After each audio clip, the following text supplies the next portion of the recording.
Ya todo lo tienen, si no lo tienen está en las pantallas.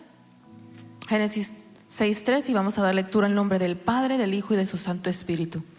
Y dijo Jehová: no contenderá mi espíritu con el hombre para siempre, porque ciertamente él es carne, mas serán sus días 120 años. Hoy vamos a estar hablando acerca de la misericordia de Dios. Qué misericordia tan grande. ¿Cuántos pueden decir amén?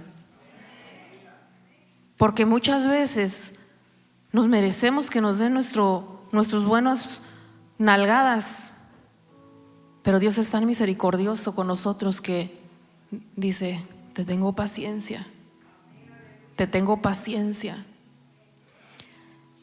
Pero llega un momento en que esa paciencia de Dios se agota. Amén. Esa paciencia de Dios se termina. También tiene un límite. No porque Dios no pueda seguir teniendo misericordia, pero lo hace por amor. Permite que su misericordia llegue a un fin en nuestra vida. ¿Para qué? Para que cause un cambio. Y obviamente el cambio que Dios está buscando que eso ocurra en nuestra vida cuando esa misericordia es que sea un cambio de bien, un cambio para bendecir nuestra vida, para cambiar nuestro rumbo. Y aquí dice la palabra de Dios que les dijo: ya no va a contender mi espíritu. Eso nos demuestra que aún en el Antiguo Testamento, Génesis, que es en el principio, Génesis es el principio de todos los principios en la humanidad. Ahí van a estar los primeros de todo. Y es primera vez que Dios dice a la humanidad: ya no puedo con ustedes, ya no, mi Espíritu Santo está activo. Ahí estaba el Espíritu de Dios activo aún en el Antiguo Testamento. En la tierra estaba activo antes del diluvio, porque estaba deseando que guiara a la gente, guiar a las personas a la justicia y a la salvación. ¿Y cómo lo estaba haciendo? Pues estaba haciéndolo a través de Enoc y estaba haciéndolo a través de Noé. En la Biblia se les llama a Enoc y a Noé predicadores de justicia. Si vamos a segunda de Pedro 2:5, vamos a ver lo que la Biblia habla de Noé. Segunda de Pedro 2:5 dice: y si no perdonó al mundo antiguo, sino que reservó a Noé, predicador de justicia, con 7 otros, trayendo el diluvio sobre los impíos. No es completo el verso, pero ahí lo llaman predicador de justicia. Y fue Noé que construyó un arca durante muchos años, tabla tras tabla, martillo con clavo, hasta que anunciando, día con día, anunciando, trabajando y predicando, trabajando y predicando de que iba a venir una destrucción muy grande al mundo entero. Y también en el libro de Judas, por si quieres saber, Judas 1 del 14 al 15 es donde también habla acerca de Enoc, que él profetizó, lanzaba la palabra, les predicaba, diciéndoles la verdad, diciéndoles que se tenían que deshacer de sus malos caminos, que se tenían que volver a Dios. Lo que cada uno de nosotros tenemos que hacer, lo que hizo Noé y lo que hizo Enoc, predicar la palabra. Estamos viviendo en un tiempo, dice la palabra de Dios, que como en los tiempos de Noé, o sea que así como los mismos espíritus, los mismos problemas que enfrentó Noé con la gente, por lo que se estaba moviendo en ese pueblo, en esa gente, en esos caracteres, en esos pensamientos de la gente, es lo mismo que está pasando. No hay nada nuevo, dice la palabra de Dios, no hay nada nuevo bajo el sol, todo ha existido.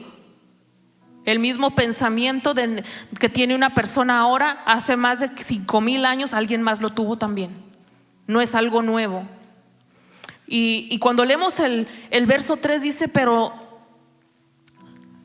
no voy a contender, dice, mi espíritu con el hombre para siempre.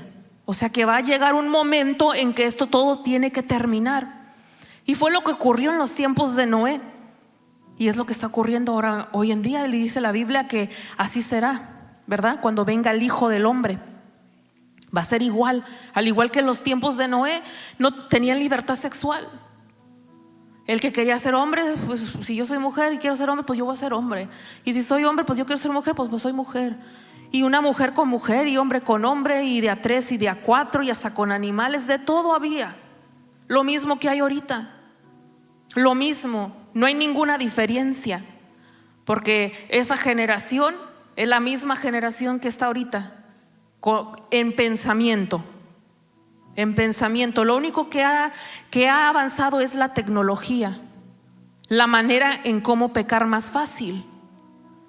Porque antes tenían que definitivamente, como se dice en inglés, get out of your way, salir y decidir pecar. Ahora lo puedes hacer en la comodidad de tu casa.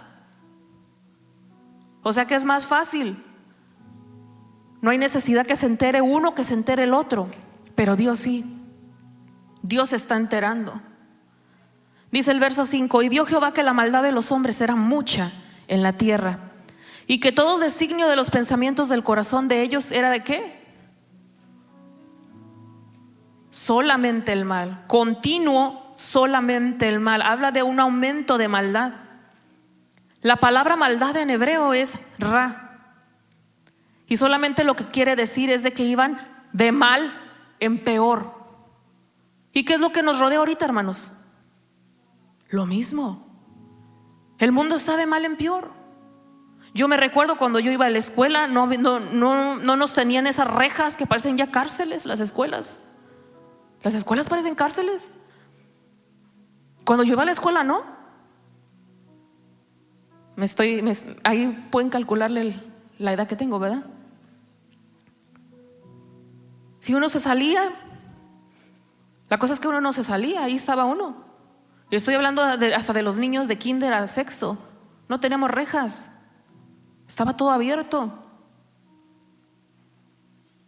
Y ahora parecen cárceles. ¿Por qué? Porque la maldad ha aumentado, porque cualquier psicópata entra y balacea. ¿Por qué? Porque la maldad ha aumentado, porque el pensamiento del ser humano está haciendo lo mismo que fue en los tiempos antes del diluvio, de continuamente solamente ¿qué? El mal. Y dice que toda intención de los pensamientos de su corazón era continuamente solo maldad. Y lo podemos ver a todo nuestro alrededor. Que antes del diluvio la gente ya no tenía límites para hacer lo malo. Y es lo que estamos viendo a nuestro alrededor. Y ese era tipo de pensamiento. En su pensamiento solamente dice que planeaban hacer el mal, puras cosas mal, puro para el beneficio propio, y les valía lo que la otra gente pensara, padeciera, dijera o viviera. Maldad. Solamente planeaban hacer lo malo. Y el apóstol Pablo nos habla en Romanos, en el capítulo 1, dice que sus corazones insensatos se oscurecieron. Sus corazones insensatos se oscurecieron y se volvieron vanos en sus pensamientos. O sea que en la manera de pensar, Dios no estaba allí. Todo lo que y dice que por causa de que en su mente solamente Dios no cabía en sus planes y en sus pensamientos y en su mente, entonces dice, Dios los entregó a una mente reprobada. ¿Qué quiere decir eso? Dijo Dios, pues entonces tú no me quieres en tu vida, tú no me quieres en tu presente y en tu futuro, tú no me quieres en tu familia, tú no me quieres en tus planes, en tus sueños. Bueno, pues tú nomás quieres maldad. Adelante, haz lo que tú quieras, entonces no te voy a estorbar. Y eso es lo que Dios hace. Cuando mira que tú definitivamente no quieres nada con Él, o cuando Dios te habla y te está reprendiendo y te está diciendo, vuélvete de eso que estás haciendo, no me gusta, te he hablado varias veces, estoy tratando contigo, estoy teniendo misericordia, pero entramos en un pensamiento de necedad. y solamente planeamos hacer lo malo, porque cualquier cosa que Dios no está allí es malo. Si Dios te dice, haz esto y tú no lo haces, aunque no sea malo para otra persona, se ha convertido en malo para ti por desobedecer. ¿La desobediencia qué es? ¿Buena o mala? Mala. Al tú desobedecer lo que Dios te habla, te conviertes en un desobediente, te conviertes en una persona que está pensando cosas malas. Malas. Porque si estuvieras pensando cosas buenas, obedecieras. ¿Verdad que sí? Y dice que Dios te los hace que los entrega a una mente reprobada. Te dice entonces, bueno, no me quieres hacer caso, no me quieres como parte de tu vida, nomás cuando me necesitas, pero no me quieres, me rechazas, me conoces, pero me rechazas con tu vida, con tus actitudes, con tu mente, con tu manera de vivir. Pues entonces, adelante, haz lo que tú quieras. Ya no voy a formar parte de tu vida y ya no te voy a estorbar. Adelante, vive tu vida. Y todos sabemos qué es una vida sin Cristo. ¿A dónde va? ¿A dónde va esa alma? Derechito al infierno. Y eso es de lo que nos describe cómo era la mentalidad de la gente antes, que conocían a Dios, pero lo rechazaban. ¿Cómo lo rechazaban? Con las cosas que hacían en el día a día, con las decisiones que tomaban para su propia vida y su familia también, con sus actitudes. Así es como lo hacían. Y entonces su mente se oscurecía y Dios los dejaba seguir con su mente corrompida. Que siguieran, bueno, pues adelante. Dice el verso 6: y se arrepintió Jehová de haber hecho hombre en la tierra, y le dolió su corazón. Y dijo Jehová: reharé sobre la faz de la tierra los hombres que he creado, desde el hombre hasta la bestia, y hasta el reptil y las aves del cielo, pues me arrepiento de haberlos hecho.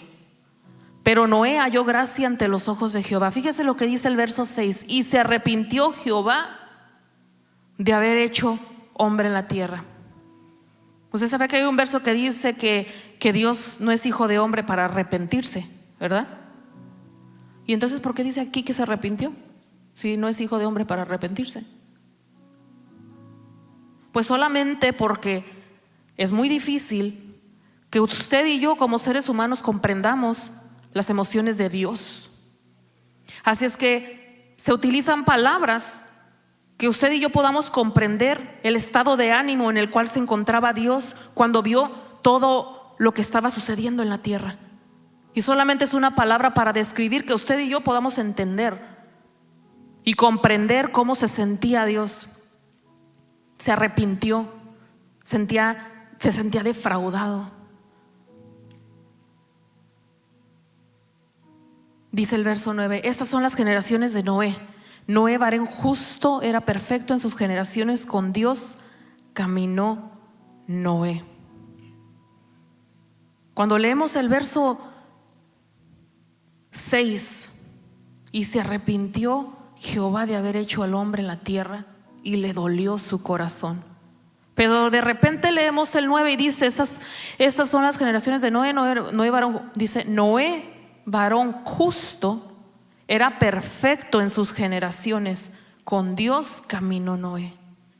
¿Qué nos hace saber esto? Que así como Noé en su tiempo estaba la gente, estaba lo que estaba sucediendo en su alrededor, en el mundo, con sus familiares, con sus vecinos, con los que creció, con la gente de su comunidad, con su pueblo. Lo mismo, póngase usted en los zapatos usted está en los zapatos de Noé ahora. Está en los mismos zapatos. La maldad está aumentando. La gente hace lo que quiere. Pero fíjese cómo él dice: Noé, varón justo, era perfecto en sus generaciones, con Dios caminó Noé. Es posible ser persona, varón hembra, mujer, hombre justo.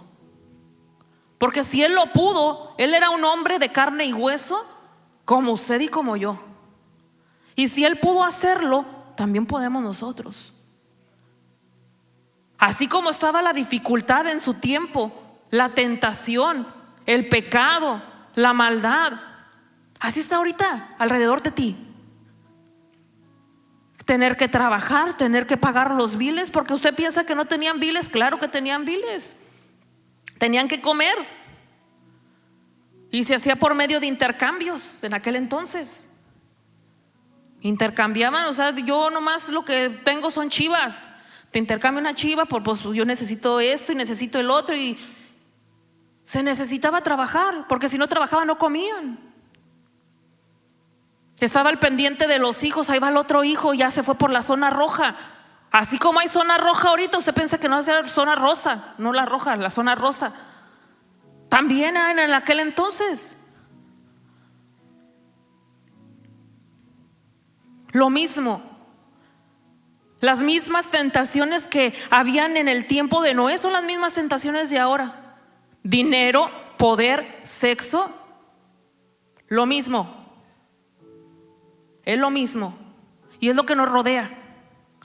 Es lo que nos rodea hoy en día. Lo que le rodeaba a Él es lo mismo que nos rodea hoy en día. Pero dice que Él era perfecto en sus generaciones. Tú y yo podemos ser perfectos en esta generación. Podemos marcar diferencia. No es imposible. Porque tenemos ejemplos en la Biblia de que gente que pudo, gente que atravesó lo mismo que estamos atravesando nosotros. ¿O tú piensas que no le daba ansiedad a Noé? Es más, ¿tú piensas que no le llegó a sentir algo de vergüenza? Ay, yo estoy haciendo esta arca ¿y tú crees que vaya a llover? Es ser humano. Cuando leemos a las personas de la Biblia los vemos así como Superman, que tiene la visión, que ve por a través de las paredes y todo. No, hermanos, eran personas como tú y como yo. ¿Tú piensas que pensamientos de duda no llegaban a él? Dice la Biblia que 120 años Dios, no es que la gente iba a vivir hasta 120 años y ahí se iban a morir. No, Dios dio un periodo de gracia de 120. En cuanto le dijo a Noé, construye un arca porque va a venir una destrucción al mundo, le dijo: de aquí en adelante, 120 años les voy a dar para que se arrepientan de sus malos caminos. Porque en cuanto se terminen los 120, llega el aguacero. Y tú piensas que Noé no pensaba: ay, pues yo nunca, imagínate, nunca había llovido de arriba hacia abajo. Nunca. Imagínate cómo le gritaban, cómo le decían cosas, cómo lo querían desanimar. Ahorita por cualquier cosa te desanimas. Ponte a pensar en las cosas que le decían a Noé. Ay, ¿será si cierto? Tú piensas que no pensaba: ay, pues será cierto si Dios me habló. Porque la Biblia no dice que le haya hablado después de esa vez de haberle dado instrucciones de cómo hacer el arca. ¿Verdad que no? Dios no dice que Dios le haya hablado. Le habló y le dijo: Noé, va a venir una gran destrucción, porque fíjate cómo está la gente, es bien mala, va de mal en peor. Yo no sé hasta dónde quieren llegar estos, pero la verdad, hasta aquí llegaron, me tienen hasta el copete. Voy a traerles un aguacero, se van a hundir todos los que no quieran entrar en ese barco que quiero que tú hagas. ¿Tú crees que él no tenía, era humano? Humano como tú y como yo. ¿Qué cosas se te vienen a ti cuando te dicen algo? ¿Será cierto? No lo veo. Imagínate esperar 120 años por un imposible que nunca había ocurrido antes. Y dice la palabra de Dios que a pesar de eso, ¿tú piensas que la gente no lo vituperaba, no lo perseguía, no lo quería desalentar, no le echaba carrilla? ¿Tú crees que su propia familia no le decía algo? Porque leemos en la Biblia que cuántas personas se salvaron. Después lo vamos a leer, solo en la casa si no alcanzamos. 8. 3 de sus hijos y 3 de sus nueras. ¿Tú piensas que no tenía primos, tías, sobrinos? Si en aquel entonces tenían un montón de hijos. Un montón de hijos. Se me hace que Adán vio a Abraham Cuando tú ves la genealogía de los años que vivieron, Adán, primer hombre en la tierra, alcanzó a ver a Abraham. ¿Cuántos hijos no tenían? Un montón. Dice usted, pues no tenían televisión. No, pero también vivían un montón. ¿Cuántos hijos no tenían? Y usted piensa que el chorralal de gente que tenía, y dice que nomás 8. Nomás directamente sus 3 hijos, y ellos se agarraron a las esposas. Pero tú piensas que la familia no les decía cosas. Si tú dices, ay, mi familia me rechaza, tú imagínate el rechazo que no recibió Noé de parte de su familia, porque el resto de los familiares no entraron al arca. O sea que no le hicieron caso, no le creyeron y se burlaron de él como el resto de la gente. Pero dice que era Noé varón justo, era perfecto en su generación. ¿Por qué lo pudo hacer? ¿Por qué pudo ser hombre perfecto? ¿Y por qué pudo ser hombre justo y hombre perfecto? ¿Por qué pudo ser esas dos cosas? Lo dice el verso. Pongan el verso. Porque caminaba con Dios. Es el verso 9. Génesis 6:9. Dice, Noé era varón justo, y dice que era perfecto en sus generaciones. Y la razón por la cual él logró ser un varón justo y perfecto en sus generaciones era porque caminó con Dios. Porque cuando tú no caminas con Dios, eso es imposible. Es imposible. Y la palabra justo y perfecto es la palabra hebrea tamim. ¿Qué quiere decir esa palabra? Esa palabra solamente significa que era íntegro moralmente. Íntegro, tenía integridad moral. En otras palabras, lo que él decía ser era. Como él se pintaba, era la realidad. No como muchos de nosotros que en la iglesia nos pintamos bien bonitos. Hermano, Dios les bendiga, sabemos hablar como cristianos, pero no se nos atraviesa alguien en el camino cuando estamos manejando. Hay cristianos que usan el dedo como nadie los ve. Le levantan el dedo. Otros que usan palabras de te voy a... Hay pobrecitas las mamás con esas palabras que salen, porque las primeras palabras que salen, tu mamá, ¿verdad? Yo no sé qué traen con las mamás, pero siempre son dirigidas a las mamás esas palabras. Fácil. Te hace enojar tu hijo. Rápido entramos en discusión, rápido entramos en un pleito, cualquier cosita la hacemos grande. Pero con Noé no, dice que él tenía integridad moral. Y es que hay una diferencia entre tener reputación y tener carácter. ¿Qué es reputación? Reputación es lo que una persona te mira a ti ser, cómo eres. Lo que él dice, bueno, yo veo que tú eres pues carismático, veo que sí, te enojas fácilmente. Eso es lo que alguien puede percibir de ti.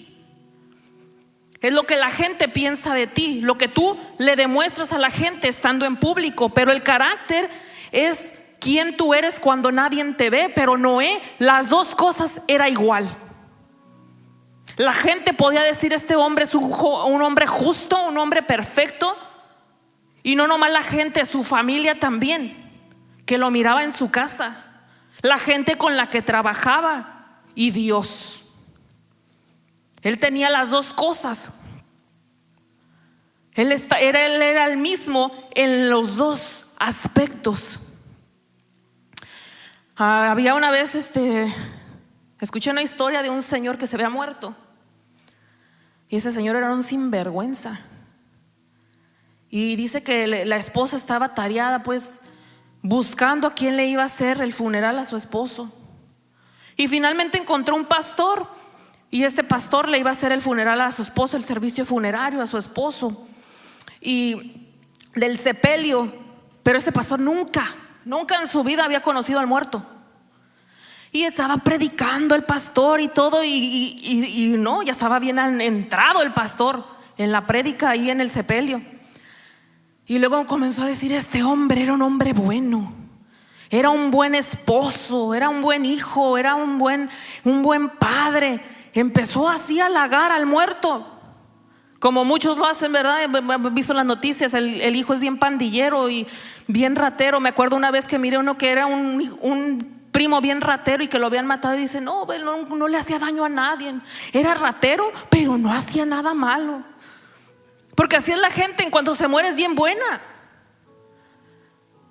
Y así ese pastor no conocía al muerto, pero empezó y ya estaba bien entrado, estaba bien emocionado, y era un buen papá, y era lo querían bien mucho en el trabajo.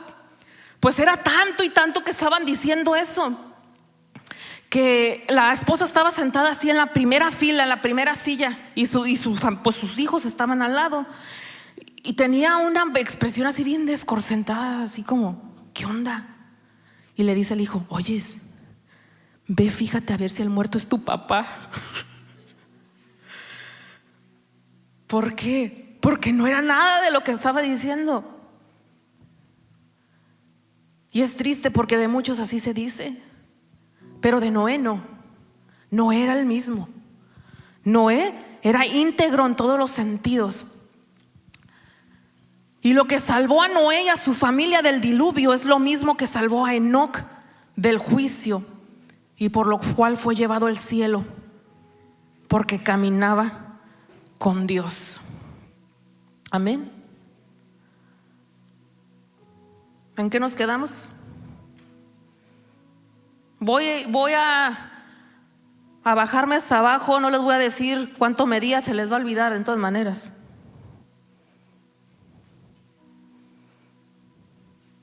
Y he aquí que yo traigo un diluvio de agua sobre la tierra, para destruir toda carne en que haya espíritu de vida debajo del cielo. Todo lo que hay en la tierra morirá. Mas estableceré mi pacto contigo, y entrarás en el arca tú, tus hijos, tu mujer y las mujeres de tus hijos contigo. Mire lo que dice el verso 18: mas estableceré mi pacto contigo.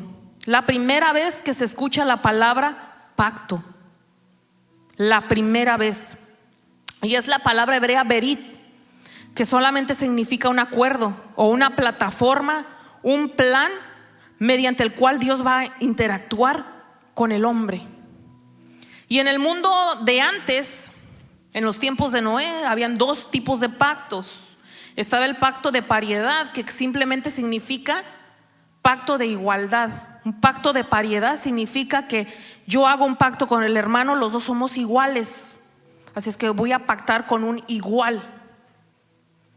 Y luego estaba el pacto de vasallaje, que significa una persona superior haciendo un pacto con alguien inferior. Y ese es el tipo de pacto que Dios hizo con Noé en el Antiguo Testamento. No el pacto que hizo con Abraham, sino el pacto que hizo con Noé y el resto de la gente. El pacto que hizo con Abraham es distinto, y solamente lo hizo con él, con nadie más. Usted puede ir leyendo, y si no, me pregunta si tiene alguna duda o quisiera saber. Pero después Dios hizo el pacto con nosotros, la iglesia. Se le llama el nuevo pacto. Amén. En el pacto que hizo antiguo, le llamamos el pacto antiguo, era el pacto de que si tú me obedeces, si tú te portas bien, entonces yo te voy a proteger, entonces yo voy a cuidar de ti. Ese es el pacto antiguo. Pero ahorita estamos en el nuevo pacto, que es por gracia. Amén. Dios nos ofrece perdón. Dios nos ofrece una relación con Él a través de ¿quién? De Jesús. Y no necesitamos hacer nada para ganarlo. Para ganarlo no necesitamos hacer nada. Es algo que Él hace incondicional, en el sentido que la salvación y la gracia están disponibles. O sea que ahí está disponible. Es como que yo vengo para acá. Está disponible si yo necesito un Kleenex, ¿verdad? Está disponible. ¿Dónde está? Ahí está. Está de que disponible. ¿Qué es lo que yo necesito hacer? Ir. ¿Qué es lo que necesitamos nosotros hacer? Tener fe, creer. Fe y creer es yo caminar hacia el Kleenex que está disponible para mí, para yo poder tenerlo. Es lo que necesitamos solamente, porque es por gracia, ya está allí. Solamente necesitamos ir por él, aceptarlo. Es lo único que necesitamos. Pero para poder recibirlo se necesita fe, creer. Y cuando tú crees, el creer, porque yo creo que yo soy capaz de ir hacia allá y tomar un Kleenex. El Kleenex ahí está a mi disponibilidad. Solamente es necesario yo ir de punto A a punto B, pero necesito creer que tengo la capacidad en las piernas para caminar hacia allá y tenerlo. Lo único que necesitamos es creer en Dios para poder recibirlo. Pero la fe verdadera produce obras. Yo no puedo decir yo creo, está disponible, allí está. Yo creo que yo puedo ir para allá. ¿Dónde se va a quedar el creer? ¿Dónde se va a quedar? ¿Dónde me voy a quedar? En el mismo lugar. ¿Es necesario de qué? Creer, porque el creer en Dios, la fe, produce ¿qué? Acción. Produce acción. El que use mis piernas para ir produce obras. Una fe que no es verdadera, no pasa nada. Pero una fe que es verdadera, se mira el efecto de ella. Amén. Por eso dice Santiago 2:17 que la fe sin obras, ¿qué está? Eso significa que si creemos en Jesús, nuestra vida va a ser transformada. Si creemos realmente, necesita ser transformada. Si no hay transformación, esa fe está muerta. Una fe que está viva, ocurren las cosas. Una fe que está muerta se queda solamente en palabras, en dichos, en buenos deseos. Pero cuando creemos realmente en Dios, se mira la evidencia de ese creer. Y esa transformación lo demostramos con acciones, con amar a Dios, con amar a nuestro prójimo, con ayudar, con colaborar, con trabajar, con obedecer a Dios. Amén. Y vemos que del verso 19 al verso 22 nos habla acerca de todos los animales que entraron, que eran hembra y macho en pares. Y luego después nos hace saber también que a los animales cómo iban a entrar, que Dios los iba a traer. Nos hace también saber acerca de los animales que iban a traer extra para el consumo también. Pero fíjese nada más, Noé predicó 120 años según Génesis 6:3. Y Dios dio ese tiempo de 120 años para que la gente se arrepintiera antes de enviar el diluvio. Y tristemente, a pesar de tanta advertencia, 120 años de advertirte de algo, y dice que solamente su familia, 8 personas entraron. Nadie más los quiso entender, escuchar. Lo tiraron, me imagino, de loco, porque se puede ver la evidencia. No hay nada, ni un registro en ningún lugar en la Biblia que diga que la gente dijo, oh my God, es cierto, y que empezaron a hacerle así, Noé, déjanos entrar. No hay ningún registro, porque yo, conociendo cómo es Dios, si hubiera gente que estaba, ándale, si te creemos, si es cierto que Dios va a hacer esto, déjanos entrar. Dios hace algo y los deja entrar, pero no hay ningún registro. Hace tiempo, cuando salió iba a decir la novela, cuando salió la película de Noé en el cine, ¿ustedes no se acuerdan de esa novela con Russell Crowe? Se me hace que era el señor que sale en Gladiador, ese actor. Y fuimos con mi papá a verla. Dije, ay papá, va a salir la de Noé. decepcionadísimos porque ese Noé, la gente quería entrar y ese no los dejaba entrar. Pero no hay ningún registro que diga en la Biblia que la gente se arrepintió y haya dicho: oh, ¿sabes qué? Déjanos entrar, Noé, así creemos en lo que dices. Porque estoy seguro de que si algo así hubiera ocurrido, Dios los hubiera dejado entrar. Noé en su tiempo tuvo un arca como salvación para ese gran diluvio y gran destrucción que llegó a toda la tierra. Y hoy en día, por cierto, el arca no fue inventada por el hombre, no fue idea de Noé. ¿De quién fue idea? Fue de Dios. A Dios fue el que se le ocurrió, Dios la inventó, Dios la diseñó y Dios hizo el plano para cómo construirla. Y la única manera de poder salvarse de ese juicio era entrar en esa arca. No habían otros caminos y no habían otras opciones, solamente era subirte al barco, y si no te subías, te morías. Y solamente había una puerta para entrar por ella.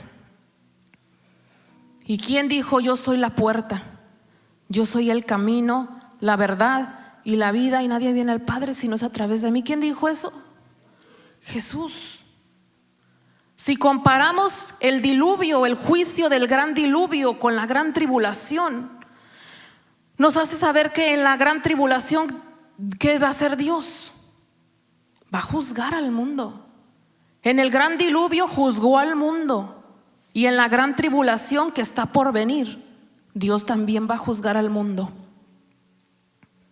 Y dice la palabra que van a haber 144,000 reservados, hombres judíos. Dice que van a estar sellados. En otras palabras, van a atravesar los últimos 3 años y medio, lo que es considerada la tribulación. En total son 7 años, ¿verdad? Los primeros 3 años y medio es la tribulación. Consideran los últimos 3 años y medio la gran tribulación, que es lo peor de los 7 años. Y nos dice la palabra de Dios que van a haber 144,000 judíos, cristianos, convertidos, testificando. Y esos 144,000 van a estar sellados. No les va a pasar nada a ellos. Van a estar protegidos de todo lo que va a padecer la gente en esos últimos 3 años y medio de la gran tribulación. Y los cristianos no deberían estar aquí. Unos sí se van a quedar, lamentablemente.